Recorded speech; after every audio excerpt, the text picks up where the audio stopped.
Welcome to Module 3, Video 2. In this video, we're going to talk about regular expressions and regular languages.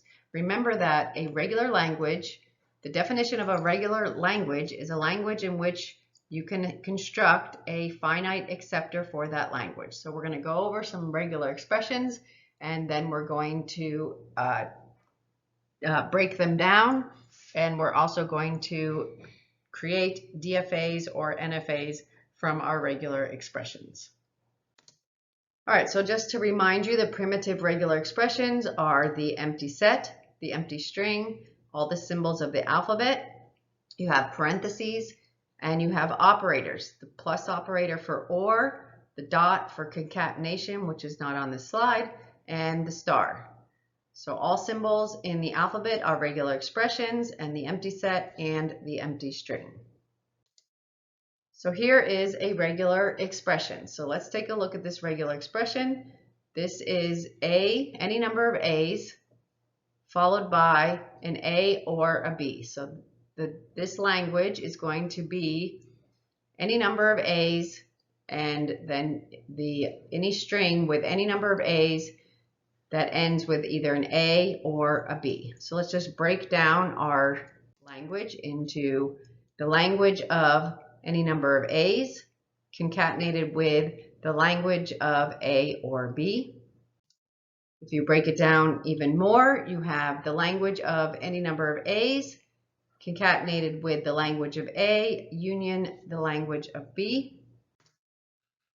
So if we take a look at this, you might think, oh, the empty string is part of this language, but the empty string is not part of this language because you must have at least an A or a B at the end of any string in this language. So the first part, where it's the empty string and any number of A's, that is the A with the star. Then you're going to concatenate that with either an A at the end or a B at the end. You can also see from this that there's only one B. So any string in this language, it doesn't have to have a B, but if it does have a B, it can only be one B, and that B must be the last string, the last symbol in the string. So if you encounter a B, then you cannot have any A's or B's after that. All right, so let's construct a DFA for this language. So our initial state is not going to be accepting because the empty string is not in this language. So we're going to start from Q0. When you get an A, you are going to go to Q1. Is one single A accepting? Yes, it is. If you have one single A, then that means that you're not using any of the A's in the A star portion. You're just taking the A from the A or B portion of the expression. All right, so what if you get an A and then you get a whole bunch of A's? You can have as many A's as you want and it's still going to be accepting. Then if you get a whole bunch of A's and you get a B, it will also be accepting because any number of A's followed by one single B is part of this language. But after you get a B, if you get any more A's or B's, that's not going to be accepting. So therefore, we are going to end up in Q4 and never get back to any accepting state. All right, so now this is a DFA. So we're practicing doing a DFA as well. When you're doing a DFA, you need to define, you need to make the transitions from all states for all symbols. So if we start at Q0, we have defined for A, but what happens if you get just a B? If you get just a B, then of course that's going to be accepting because you can have no A's and then have a string that ends in just a B, and that will also end up in an accepting state. So Q0 we have defined for A and B, Q1 A and B, Q3 A and B, and Q4 A and B. But what about Q2? What if you're in Q2 and you get an A or a B? Well, we already said that if the string ends in a B, that's it. It's done. So you can have the string B by itself, but if you get any more A's and B's, you will end up in the state Q4. So here's a DFA for this language. So here's another language. Let's take a look at this expression and see what this language is. This is an A or a B, so basically it's any combination of A's or B's, and the string will end with either an A or a BB. So this is any strings that end with an A or a BB. So the empty string would not be part of this language. So it's all strings that end with an A or BB. And this you could construct a finite automata for. So this is a regular language. It's very similar to the last one we just did. All right, so let's try this one. This is any number of AAs followed by any number of BBs followed by a B. In other words, this is going to be an even number of A's followed by an odd number of B's. So if we look at it, you define this language as A to the 2n, where n is greater than or equal to 0. So you could have 0 A's, or you could have any even number of A's. And then B to the 2m plus 1 would be any odd number of B's. All right, so let's, I want to point out, because we are going to get to more complicated languages.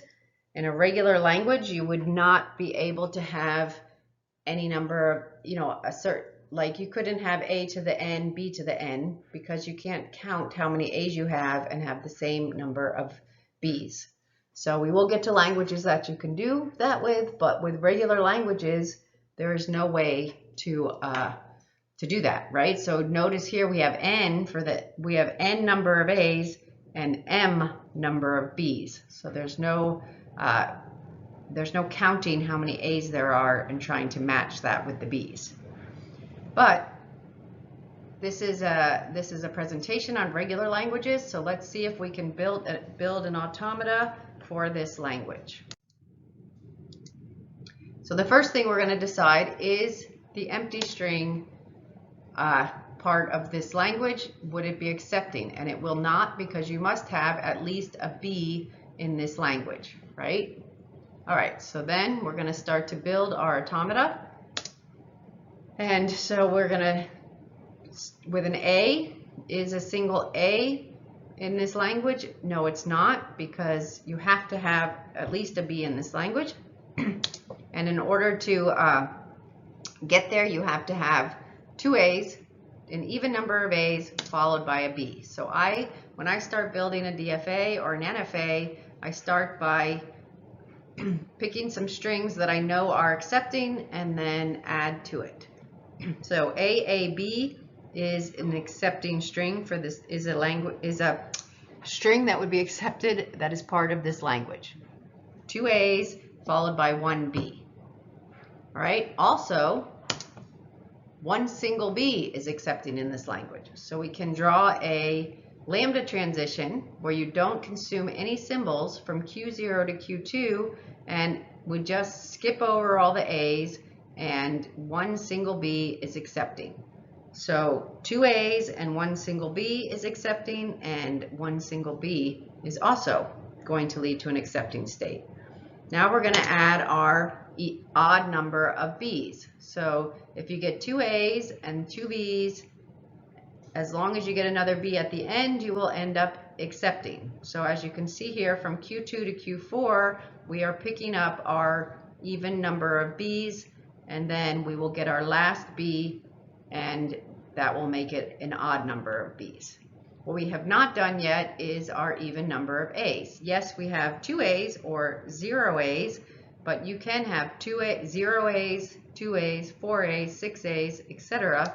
So we need to add one more transition here to pick up our, our continuous even number of A's. So you can see here, if the string had 6 A's at the beginning, it would start at Q0 to Q1. That's AA, then back to Q1, Q2, that would be 4 A's, then back Q1, Q2, that would be 6 A's. So this is an NFA for this language, and therefore this is a regular language.